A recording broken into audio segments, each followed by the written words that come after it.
Waalaikumsalam warahmatullahi wabarakatuh. Sallallahu alaihi wasallam.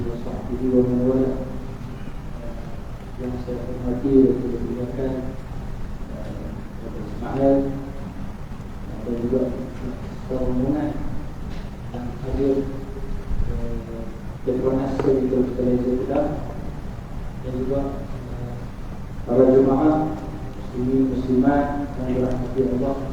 Alhamdulillah, syukur kepada Allah, Allah pilih kita untuk berada di surau kita pada hari ini untuk sama-sama kita mendengar sedikit nasihat yang mana nasihat ini kita boleh guna pakai dalam kehidupan kita insya-Allah, dan nasihat itu juga boleh guna pakai dalam kehidupan pekerjaan kita insya-Allah.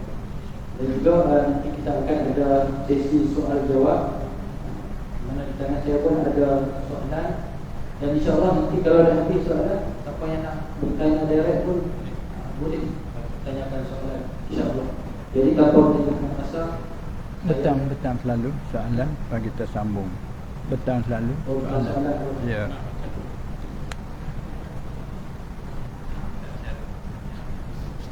Ya, ada satu soalan di tangan saya. Assalamualaikum. Waalaikumsalam warahmatullahi. Apakah persediaan dan amalan yang setiap muslim dan muslimah patut amalkan dalam menghadapi ujian dan fitnah akhir zaman yang sangat mencabar ini? Itu soalan yang pertama. Soalan yang kedua, mohon Bapa uraikan tentang hadis akhir zaman yang Nabi SAW menyuruh umatnya untuk menyimpan emas dan perak. Sudah ada dua soalan lagi kalau ada, kita lagi. Jadi itu mana kitab tadi? Mana kitab tadi? Kitab tadi? Tak apa. Okey, soalan yang ketiga, bolehkah solat sunat atau solat selain daripada solat sunat hari raya, sunat gerhana, solat minta hujan dan solat witir di dalam bulan Ramadan dilakukan secara berjamaah? Soalan ketiga. Soalan yang keempat, bagaimana seseorang itu menunaikan solat jika ia berada di dua zon dalam masa satu hari? Contohnya, Ahmad berada di Amerika, bertolak ke Malaysia dalam waktu Isyak, waktu Amerika. Sebaik sahaja sampai di Kuala Lumpur, didapati pada ketika itu adalah waktu zuhur, yakni waktu Malaysia. Bagaimana kedudukan solat subuh Ahmad tadi? Empat soalan. Ya. Assalamualaikum warahmatullahi wabarakatuh. Bismillahirrahmanirrahim. Alhamdulillahi rabbil alamin. Wal 'aqibatu lil muttaqin. Wala 'udwana illa 'alal zalimin. Wassalatu wassalam ala sayyidil mursalin المبعوث رحمة للعالمين وعلى آله وأصحابه أجمعين والتابعين لهم بإحسان إلى يوم الدين. أما بعد، فقد قال رسول الله صلى الله عليه وسلم: أوصيكم بتقوى الله والسمع والطاعة وإن تأمر عليكم عبد حبشي أو كما قال رسول الله صلى الله عليه وسلم. Yang mulia Tuan Imam Surau, nama Wan Fauzi, masyaallah. Tuan Imam dan ahli jawatan kuasa surau dan seumumnya para pekerja-pekerja yang bekerja dan bertugas di sini masing-masing tugas. Jadi alhamdulillah kita bersyukur kehadrat Allah Subhanahu wa taala telah kita lalui apa dia ujian daripada Allah Subhanahu wa taala dah 2 tahun, dan kita pun salah kali pertama selepas berhenti dalam masa Covid 2 tahun ini sebagai kali pertama untuk menyambung ke sini dah kali yang kedua. Kali yang kedua. Ya alhamdulillah. Jadi dengan beberapa soalan yang telah dibentangkan tadi, sesuai dengan itu mari kita dengar suatu hadis Nabi sallallahu alaihi wasallam. Ia pada satu kali dia salat berjamaah dengan para sahabat radhiyallahu taala anhum jami'an. Katanya salat selepas pada salat subuh. Lalu ia bangun beri ucapan, sehingga ucapan dia tu yang gemetar hati-hati para sahabat dan mengalir air-air mata mereka itu sahabat radhiyallahu anhum. Arti ucapan yang sangat kemoncok. Dia panggil dia panggil mau'izatan balighah. Suatu ucapan yang sangat kemoncok sehingga jadi gemetar hati-hati sahabat. Wajilat qulubuna. Dan lagi pula wazarafat ainai, dan mengalir air-air mata mereka itu. Lalu sahabat bertanya kerana pada sangkaan para sahabat, apabila kemoncok tinggi nasihat dia sebegitu, disangka oleh para sahabat bahawa Nabi sallallahu alaihi wasallam akan meninggal dunia, seolah-olah kata nak wida. Lalu para sahabat kata seolah-olahnya mau'izatu muwaddi'. Ucapan kali ini sebagai ucapan orang yang mohon meninggal.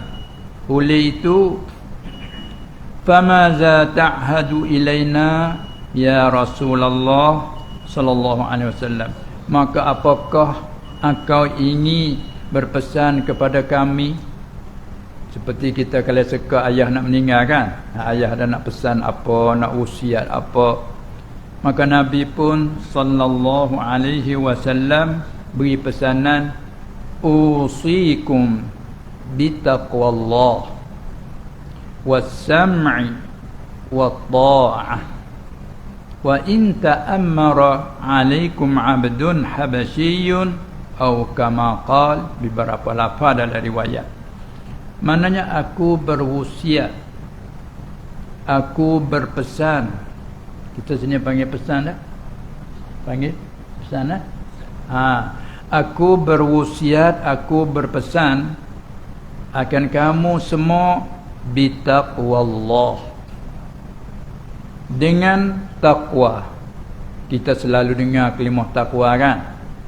Maka perkataan takwa mari daripada waqayaqi, wiqayah, arti pelihara, arti hirau, arti beringat, ataupun dengan kata lain berhati-hati.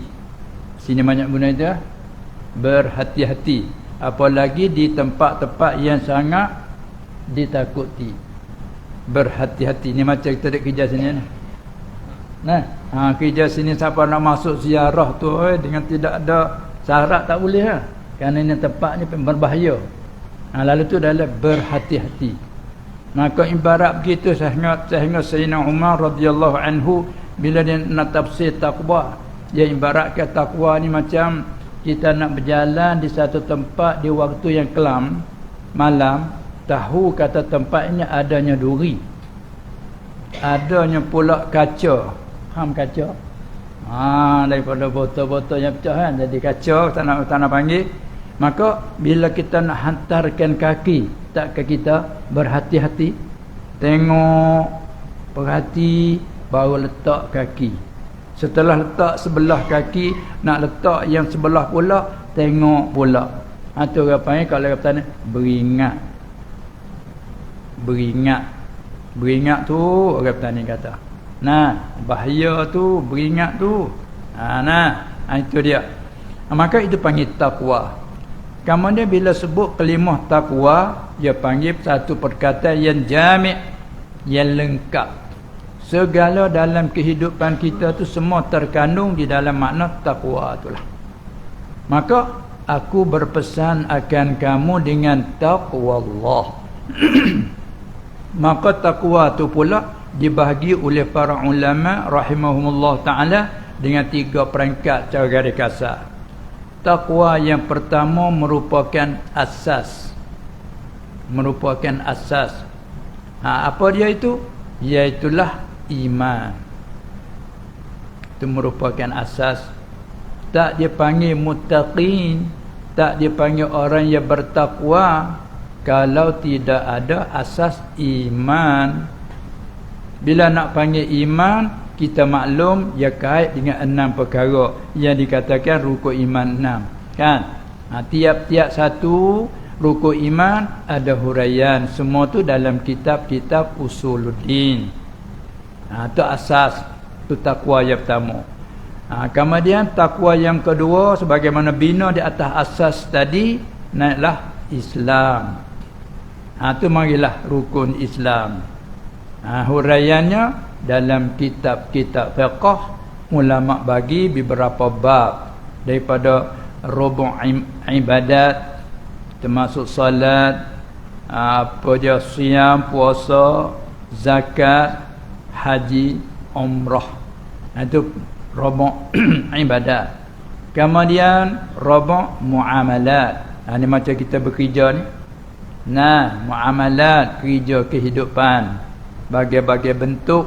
Adanya zira'ah, ada pula sina'ah, dan ada pula tijarah. Maka ulama hurai dari rubu' muamalat tu baiknya bab berjual beli, sewa menyewa, gadai megadai, beri berhutang. Itu rubu' muamalat.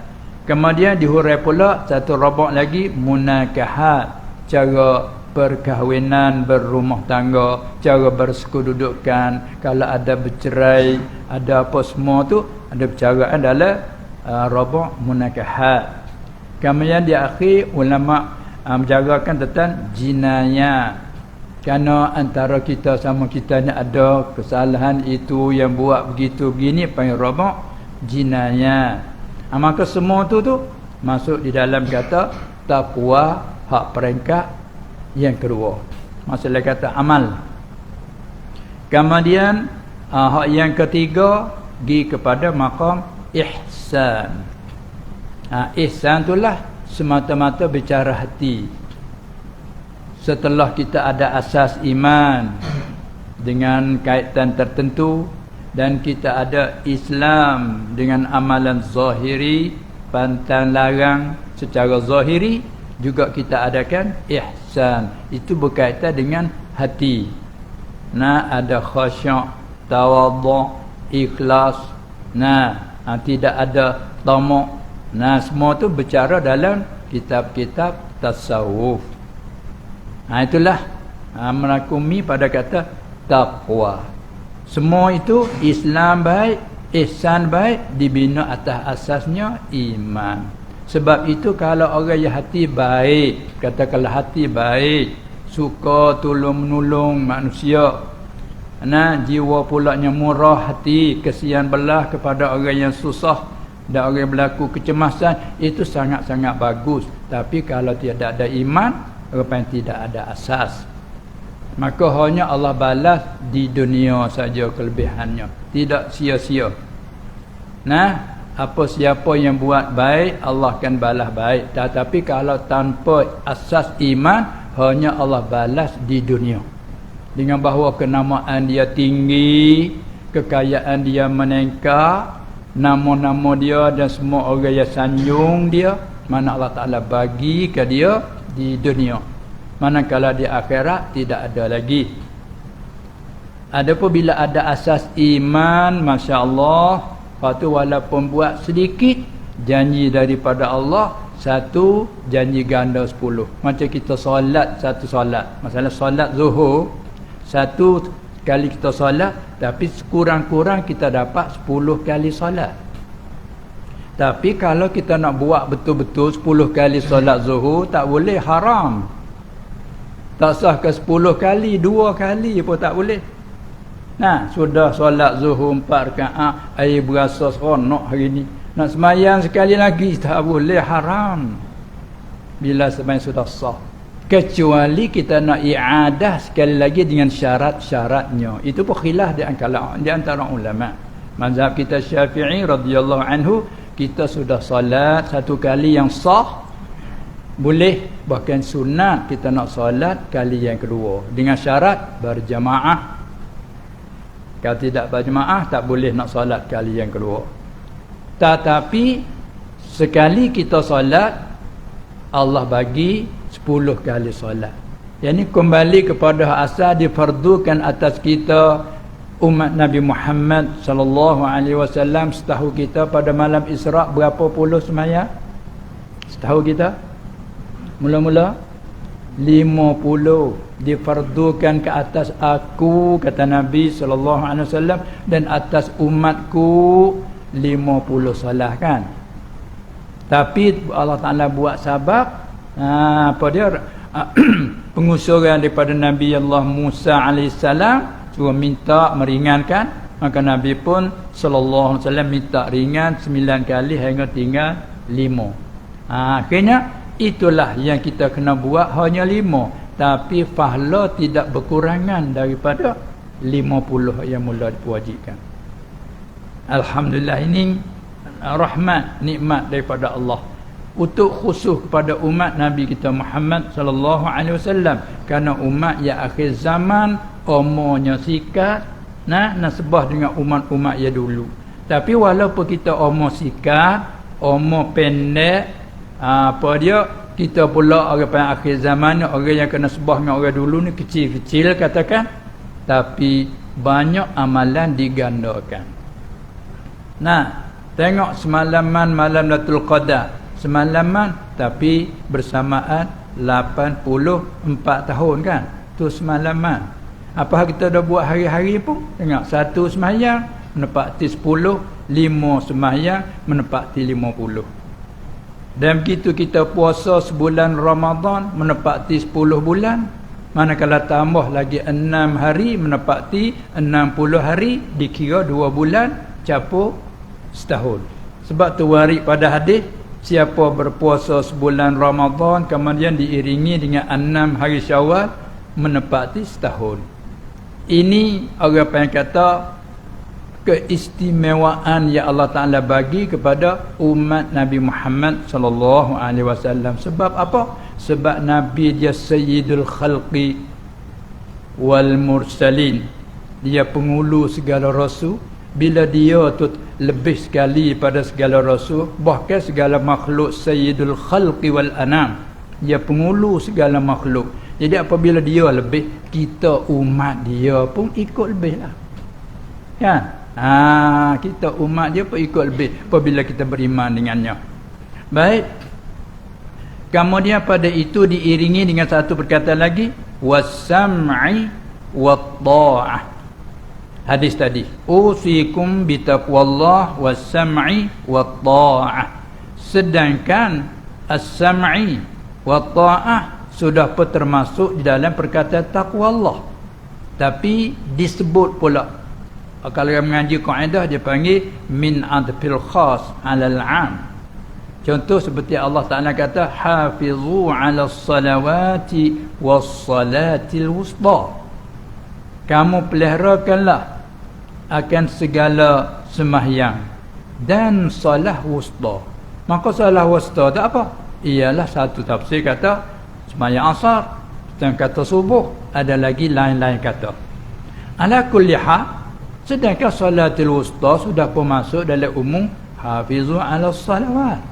Tapi disebut pula berartinya solat wusta ni ada keistimewaan yang lebih lagi pada solat-solat lain.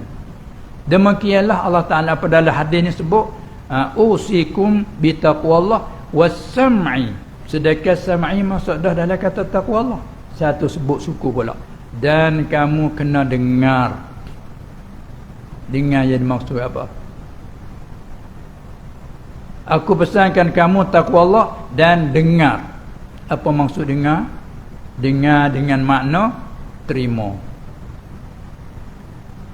Wa ta'ah dan patuh. Taat, patuh.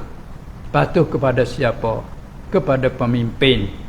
Dan kamu kena dengar ajaran yang baik. Kamu kena dengar. Maksud dengar, terima. Kan selalu kita ada kata pada kadang-kadang ke anak, kita ajak anak, yang ayah kata ni kamu dengar tak? Dengar tak yang ayah kata ni? Kita dah tahu bahawa anak kita tidak tuli kan, telinga dia tidak tuli, suara yang kita dah beri ajaran dia dengar, tahu dah dengar suara. Tapi kita kata, kamu dengar tak? Hak ayah kata yang nasihat, kamu dengar tak? Apa maksud? Bukan mana dengar. Kalau anak jawab macam ni, kamu dengar tak ayah dah kata saya tak ada tuli? Kita macam mana rasa? Itu bukan maksud kita nah. Tahu dah kata dia tak ada tuli, tapi maksud dengar mana terima tak? Dengar, tapi kalau tak terima bukan arti dengar. Sebab tu Allah Ta'ala kata kepada orang yang tak tak terima tu, dia panggil orang yang tuli. Allah Ta'ala panggil orang tuli summun bukmun umyun. Kan kita selalu dengar ayat tu dan kita ingat di awal-awal Baqarah, di awal surah Baqarah Allah Ta'ala kata summun, segala yang tuli, bukmun, segala yang buta, segala yang bisu, kelu, umyun, segala yang tuli. Apa maksud? Asal tuju kepada orang munafik. Mereka itu dengar tapi tak terima, maka Allah Ta'ala panggilkan segala yang tuli. Mereka lihat tapi tak ambil pengajaran dengannya, maka Allah Ta'ala panggil umyun, yang buta. Dan bercakap, tak bercakap hak sebenar. Bila bercakap selalu berbohong dan lain-lain, menipu dan sebagainya. Allah kata yang kelu. Tu bukan main balarahnya. Dan lagi pula dari segi balarah Allah tidak kata mithlu sum, tak. Sumun, mereka itu segala tuli. Tak kata kasum seperti yang tuli, tak. Segala yang tuli, segala yang kelu, segala yang dia buta. Itu Allah Ta'ala kata kepada munafiqun. Sedangkan mereka mengucap dua kalimah syahadah. Juga mereka berjamaah solat di belakang Nabi sallallahu alaihi wasallam. Tapi Allah Ta'ala kata summum bukmun umyun fahum la yarji'un. Dia orang kita ni apabila luput tiga ni tak tahu nak ke mana dah lah. Tuli tak apa lagi sekadar tuli. Kalau mata nampak boleh tanya dengan isyarat. Mari dari mana, nak ke mana, supaya kata nak boleh pergi hantar kalau sesak. Kita nak isyarat, dia buta. Tanya mari dari mana, dia tak dengar. Apa pulanya bila nak suruh dia cerita, saya mari situ, dia punya kelu. Habislah. Maka Allah Ta'ala fahum la yarji'un. Tak boleh nak pulang dah. Orang nak pergi hantar tak tahu hantar mana. Tanya dari mana, dia tak dengar. Nak isyarat pun dia tak nampak. Harap nanti dia tanya sendiri cerita, dia kelu. Habislah. Fala yarji'un fahum la yarji'un. Itu Allah Ta'ala kata pada orang munafik. Sebab mereka tak ada asas. Sekalipun mereka mengucap dua kalimah syahadah, tapi Allah mendustakan, Allah bagi bohong kata ni kata. Wa ma hum bimu'minin, kerana pura-pura saja. Wa minhum man yaqulu amanna billah wa bil yaumil akhir. Ada setengah mereka itu mereka berucap amanna, Bila dengan Nabi sallallahu alaihi wasallam mereka kata nasyhadu innaka la rasulullah, bukan main sungguhnya taukidnya, tapi Allah membagi bohong. Allah Taala kata wallahu ya'lamu innaka la rasuluh wallahu yashhadu innal munafiqina lakadzibun. Tu kerana lupa asas. Tetapi dengan mereka buat baik sungguh-sungguh hati buat baik, tolong menolong orang susah, membantu, tapi mereka tidak ada asas. Allah tidak mensia-siakan orang yang buat baik hanya di dunia sebab tidak asas. Tapi alhamdulillah kita orang mukmin, di akhirat Allah akan balas berganda-ganda sebagaimana kita dapat daripada kedengaran ayat dan hadis-hadis. Kemudian wa ta'ah, dan taat dan patuh. Ini patuh kepada pemimpin sehingga dia ghayah dengan sebenarnya wa in ta'ammara alaikum, dan jika sekiranya jadi pemimpin ke atas kamu itu oleh abdun, oleh hamba sahaya. Walha kita mengaji dalam hukum nak latih sahaya hamba jadi pemimpin itu tidak sah. Kan? Orang nak jadi pemimpin dia mesti kena orang merdeka, hurriyah. Manakala sahaya tak boleh. Tapi Nabi SAW memperdu takdirkan, kalaulah pemimpin kamu itu abdun, hamba, sekalipun kamu kena patuh kalau sekiranya mereka jadi pemimpin kamu. Disifat lagi pula hamba tu dah rendah martabat, lagi disifat dengan habasyiyun. Hamba yang bahasa Habasyi, yang bahasa kulit hitam dah. Orang apa? Ethiopia. Panggil Ethiopia tak? Habasya ni, negeri Ethiopia. Orang hitam tu lah Bilal. Bilal yang hitam tu. Dari segi pandangan Zuhir hitam. Uduh. Dari segi pandangan Zuhir. Dari segi kedudukan sahaya, hamba. Ini dari segi hukum syarak tak boleh nak jadi pemimpin, tapi fardu takdir kalau zaman yang rosak diserang oleh hamba-hamba jadi pemimpin, sekalipun mu kena patuh. Balarahnya pesanan Nabi sallallahu alaihi wasallam. Apalagi kita ni tak sampai kepada tahap itu. Ini nak kata balarah pesanan. Maka klik pada soalan tadi, begitulah tu masa dia, kamana kita di akhir zaman lagi banyak kelam kabut. Hingga siapa dia pesan lagi? Sebab apa kena taat dan patuh, walaupun wa in ta'ammara alaikum 'abdun habasyun, wa mai belaka fa innahu man ya'ish minkum ba'di, kerana sesungguhnya siapa-siapa yang hidup kemudian daripada aku, fardu takdir aku mati kelak, aku wafat, kamu masih hidup lagi akan man ya'ish minkum ba'di fasayara ikhtilafan katsira, maka selagi bertemu berjumpalah akan perselisihan yang banyak.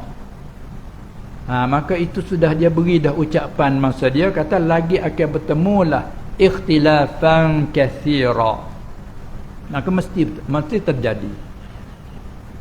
Kalau sekiranya tak berlaku perselisihan, jadi dia panggil apa?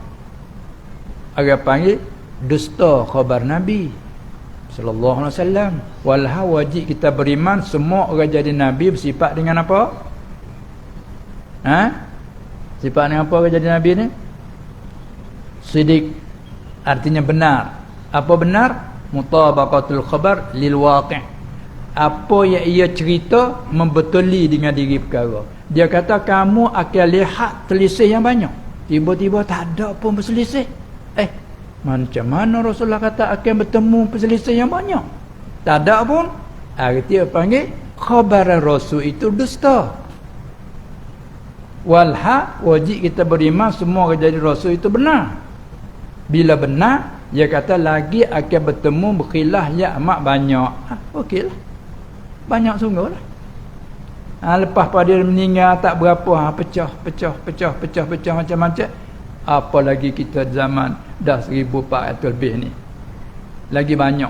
Tapi pasal berselisih akan berselisih semata. Cuma dia pesan fa'alaikum. Oleh itu, salah. Selepas dia cerita kata lagi akan selisih yang banyak, melakukan bertemulah. Oleh itu maka fa'alaikum. Soalan kata, bila ditanya, bagaimana ya Rasulullah kalau sekiranya kami dipanjangkan umur, bertemu sungguh dengan apa yang dicerita oleh Rasul itu, bagaimana kami? Maka fa'alaikum. Maka mesti atas kamu. Kalau orang mengaji kaedah dia panggil isim fi'il amr. Alaikum ay ilzamu. Mesti atas kamu. Pasti atas kamu. Ada cakap ngapa kan? Ada cakap mesti, ada cakap pasti nah. Maka pasti atas kamu apa dia? Fa'alaikum bisunnati. Mesti kamu tu dengan jalanan aku.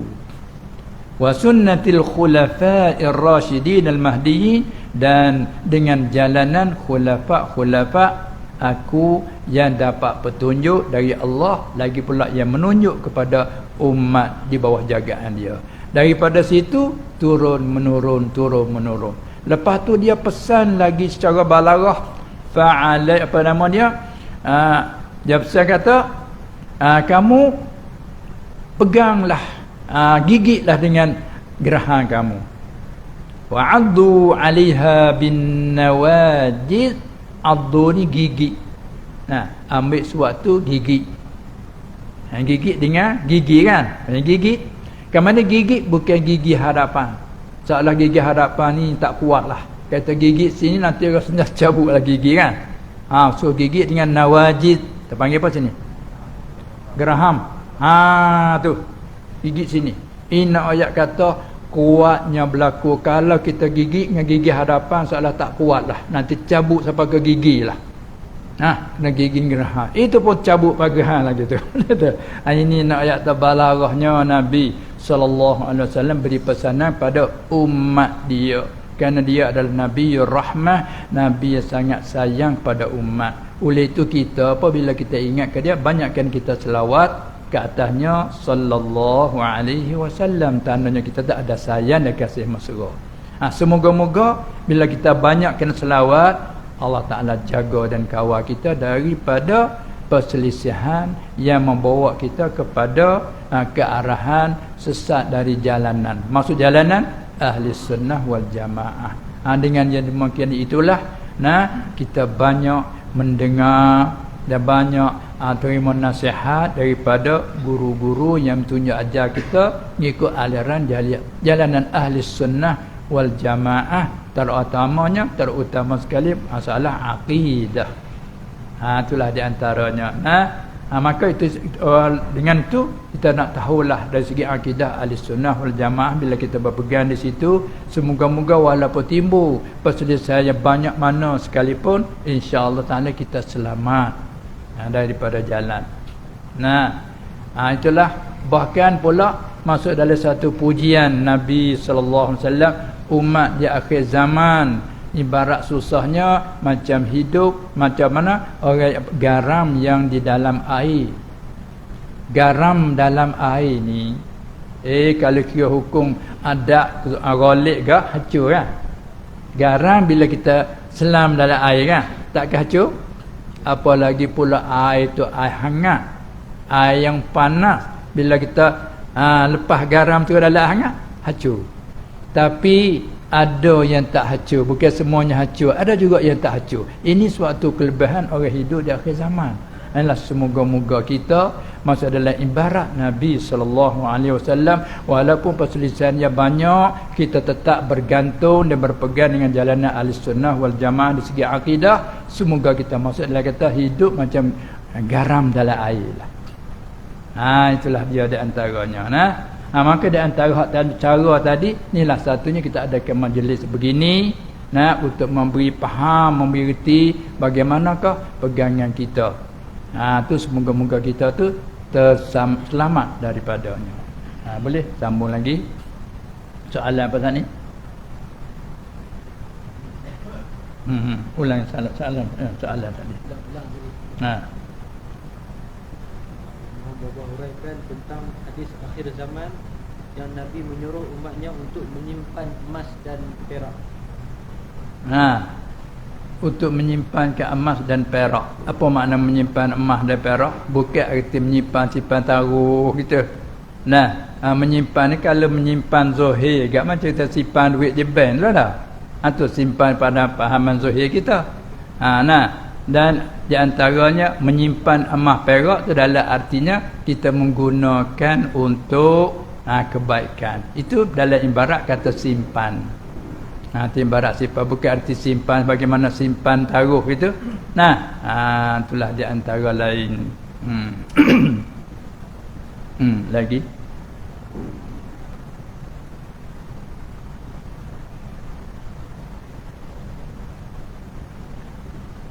Kalau ada soalan mulut selalu tu lagi baik. Ada tanya mulut selalu terus. Panggil cara langsung. Boleh secara langsung selalu. Ya kita tak berasa ada kemuskilan. Baik, boleh kalau ada. Boleh. Boleh. Boleh. Boleh. Boleh. Boleh.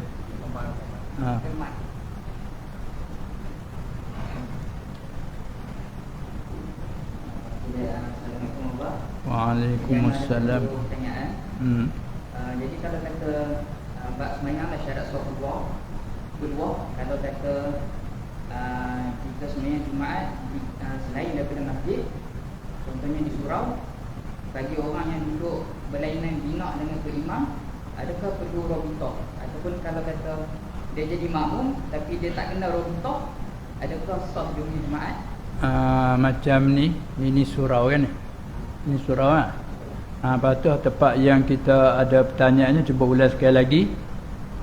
Kalau kata imam bina lain, makmum di bina lain. Kalau kata makmum tu dia tak kena rabitah, ataupun kita kata mudah, contoh kalau dia tak mengaji, jadi dia tak tahu rabitah itu apa, adakah Jumaat dia sah ataupun tak sah? Dia tak ada syarat tahu rabitah. Jadi pentingnya masalah solat berjemaah dulu secara umumnya. Bila kita sembahyang berjemaah, terutama sekali Jumaat. Kerana jemaah sakut dengan jemaat dia jadi syarat.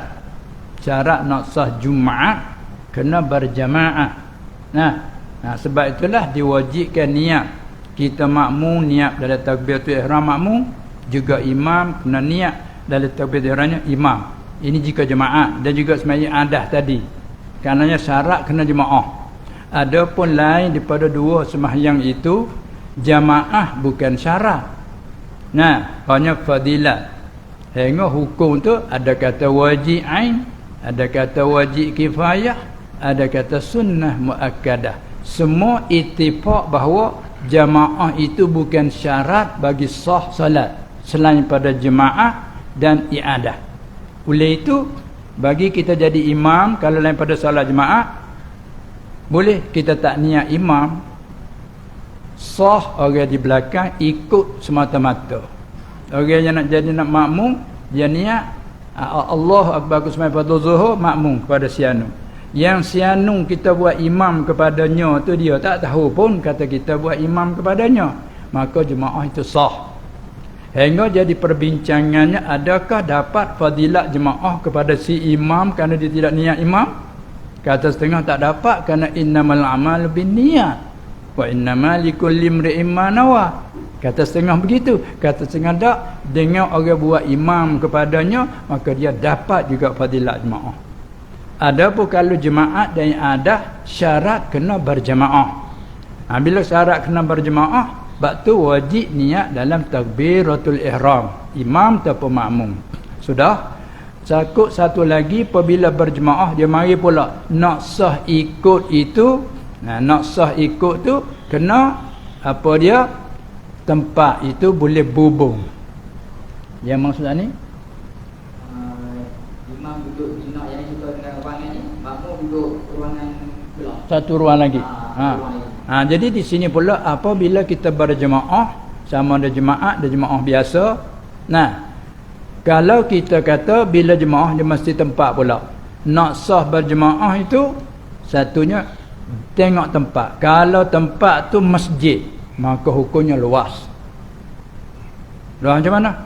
Kalau kata ni lah masjid, ada ruang tapi semua tu masjid, maka sah walaupun tutup pintu, diselok, dikunci pun. Masalahnya tutup sini kunci, tutup nu kunci, tapi semua tu masjid, maka sah. Itu luah hukumnya. Adapun kalau lain pada masjid, terbenar surau ke, panggil madrasah ke, rumah-rumah ke, dari sana, maka hukumnya sempit sikit. Sempit mana? Syaratnya kena, maknanya penduduk makmum dengan imam tu syarat mesti kena boleh lalu pergi. Kalau ada pintu mesti buka. Kalau tertutup di tengah semaya tak apa.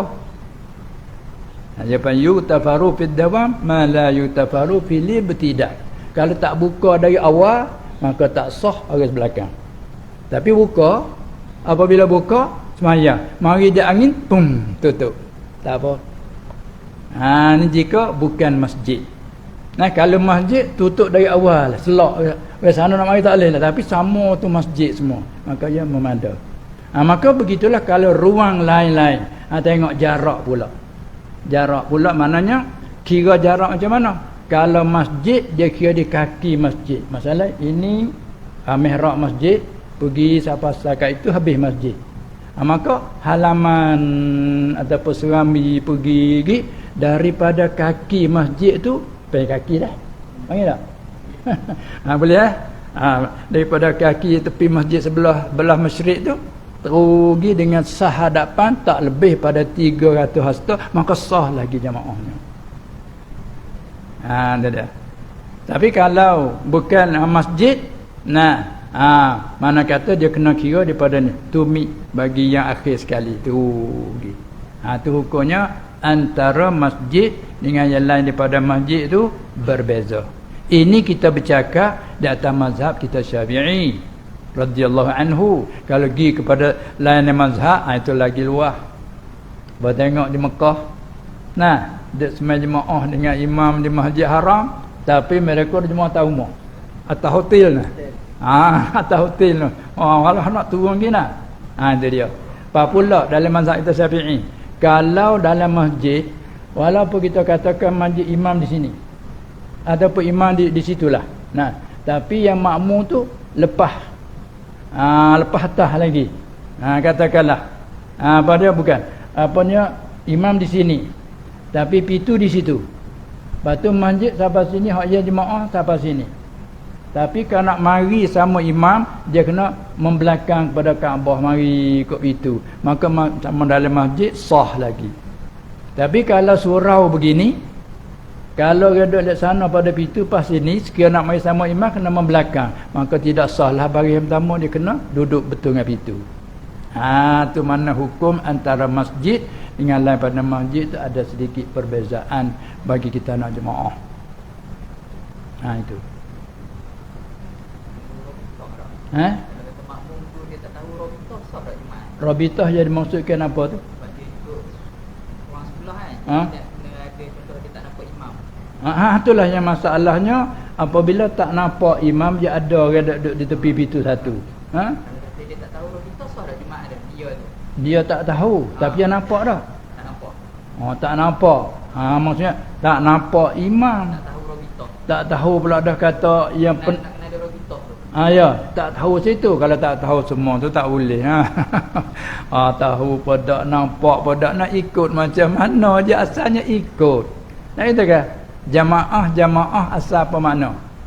Bukan mana jamaah tu berkumpul semata. Jamaah makna rabat, arti ikat ke sembahyang makmum dengan sembahyang imam. Soalah kalau nampak zuhir ke, ambil tali pergi sakut. Di belakang imam main sakut. Yang itu asalnya rabat, maknanya ikat.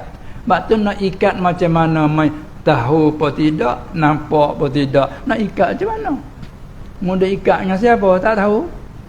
Nampak ke dah mudah ikut, tak nampak pun macam mana? Itu pada asal gitulah. Ini jika katanya apa dia maksud tak nampak sini, mana ruang lain lah tu. Ada pun kalau sama ruang gini, kebetulannya lampunya mati, gelap, tak nampak oleh imam. Tak ada tu. Itu. Ya. Boleh lagi. Ini soalan terakhir.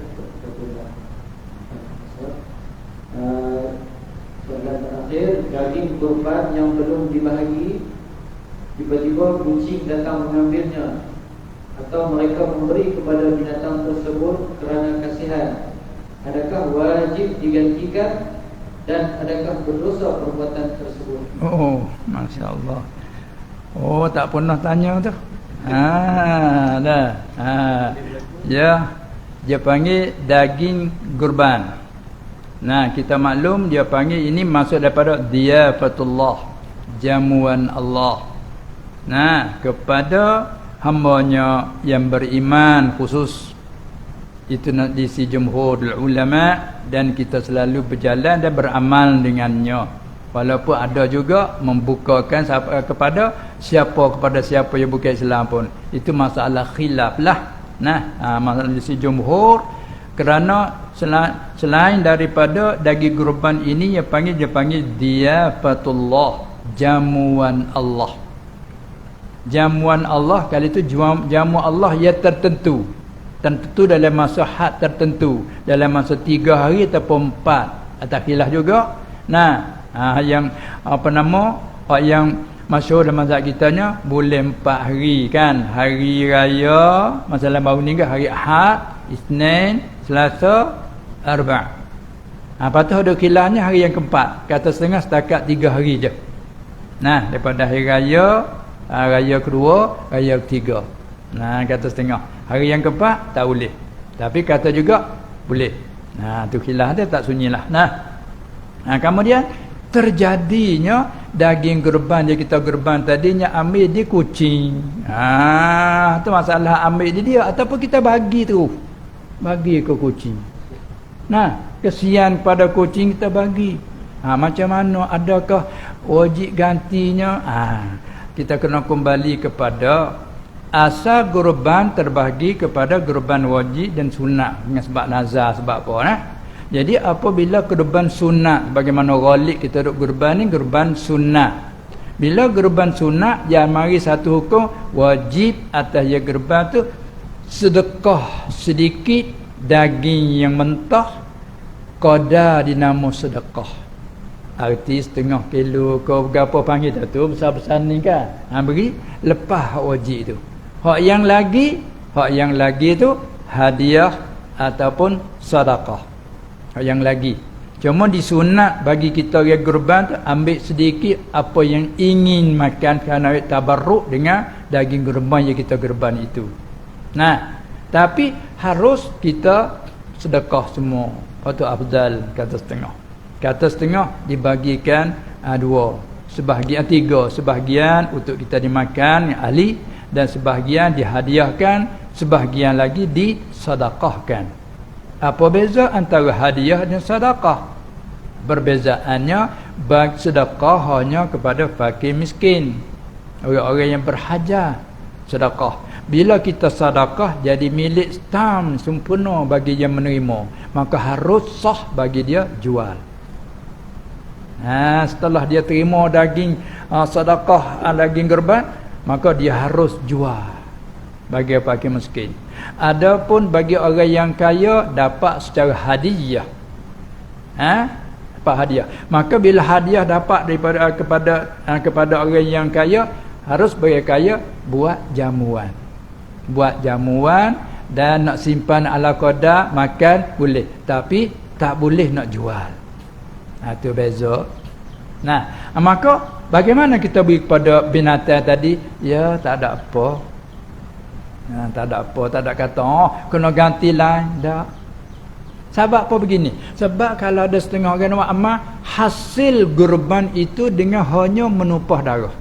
Sebab tengok pasal Arab dia sembelih tinggal. Siapa nak ambil, siapa nak apa, kalau dulu kan di Mekah tengok. Kalau dulu kan sembelih tinggal. Siapa dia nak ambil, siapa duduk begitu. Itulah. Jadi hasil kurban itu dengan semata-mata menumpahkan darah, satu kaum kata. Selesai. Siapa nak ambil nak apa pun selesai. Apalagi selepas pada kita sembelih, kita sedekah kepada pakaian dengan seko selalu. Ikut dia nak buat apa? Cuma duk cakap kata setengah kata afdalnya kita ambil sedikit makan qadar yang diingin, hak yang lagi sedekah. Kata setengah hak yang lagi sedekah dan hadiah. Itu atas khilaf ulama dalam menyatakan tentang kelebihan. Kalau itu masalah beri ke kucing, tak ada masalah. Baik beri pada kucing lah, kerana satu kesian dia. Nah, itu dia. Tapi bukan semua kan. Oh, makan habis ya. Oh. Kucing makan tak habis tu. Nah, ya. Masya-Allah. Nah, itulah di antara beberapa masalah yang dibentangkan. Kalau sekiranya ada lagi daripada soalan daripada mulut ke mulut, boleh lagi. Kalau kita nak buat masa 10 minit lagi boleh, insya-Allah taala. Jadi nak masuk hijau ni, tak teringat. Nak masuk hijau lah. Ya. Kalau begitu sekadar itulah dulu. Nah, dan insya-Allah taala lain kali dengan ada kesempatan diizin Allah Subhanahu wa taala kita bertemu lagi.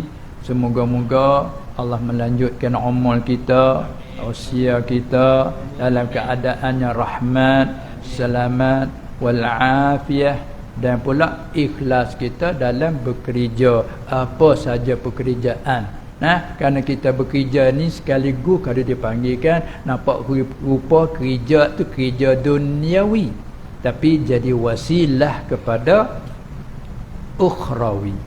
Nah, innamal a'malu binniyat. Zahir kita bekerja nampak panggil kerja duniawi panggil, tapi dia terbahagi pula daripada niat kita pergi kepada ukhrawi.